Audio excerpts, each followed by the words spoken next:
तो हमारा अगला शब्द है एनल्स। अब ये एनल्स क्या होता है? बेसिकली इसका मतलब है ऐतिहासिक विवरण यानी हिस्टोरिकल रिकॉर्ड्स। सिंपल भाषा में समझें तो ये साल दर साल जो भी इंपॉर्टेंट घटनाएं होती हैं उनका एक पूरा रिटन रिकॉर्ड होता है।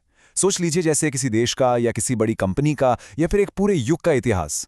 बस वही है एनल्स। चलिए, इसका यूज एक सेंटेंस में देखते हैं ताकि कॉन्सेप्ट बिल्कुल क्लियर हो जाए। सेंटेंस है, the professor spent years studying the annals of the Roman empire. तो इसका सीधा सा मतलब है कि प्रोफेसर ने रोमन एम्पायर का जो पूरा इतिहास था उसको पढ़ने में कई साल लगा दिए। यहाँ एनल्स का मतलब सिर्फ डेट्स की एक लिस्ट नहीं है, बिल्कुल नहीं। इसका मतलब है उस साम्राज्य की हर चीज, उनकी जीत, उनके कानून, उनका कल्चर, इन सब का डिटेल्ड पूरा लेखा जोखा। तो ये शब्द एक बहुत ही बड़े और डीप हिस्टोरिकल रिकॉर्ड के लिए यूज होता है। अब आप शायद सोच रहे होंगे कि ये शब्द तो सिर्फ पुराने जमाने की एम्पायर्स की बात करने के लिए है, पर ऐसा बिल्कुल नहीं है। हम इसे आज के मॉडर्न वर्ल्ड में भी यूज करते हैं। एक और एग्जांपल देखिए, the companies annuls showed steady growth over the last decade. इस केस में एनल्स का मतलब है कंपनी के ऑफिशियल रिकॉर्ड्स, मतलब उनकी फाइनेंशियल रिपोर्ट्स, उनकी मीटिंग के नोट्स, वो सब कुछ जो ये दिखाता है कि कंपनी ने पिछले 10 सालों में कंसिस्टेंटली ग्रोथ की। और एक और इंटरेस्टिंग यूज देखिए इसका। एनल्स में सिर्फ ऑफिशियल रिकॉर्ड्स ही नहीं आते, कभी कभी इंपॉर्टेंट पर्सनल चीजें भी इसका हिस्सा बन जाती हैं। ध्यान से सुनिए सेंटेंस को।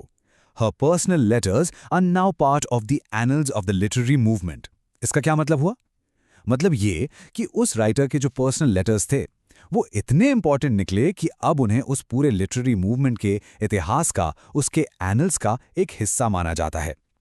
तो देखा आपने, एनल्स सिर्फ राजा महाराजा या बड़ी कंपनीज का इतिहास नहीं, ये किसी भी फील्ड का हो सकता है, लिटरेचर का, साइंस का, किसी का भी।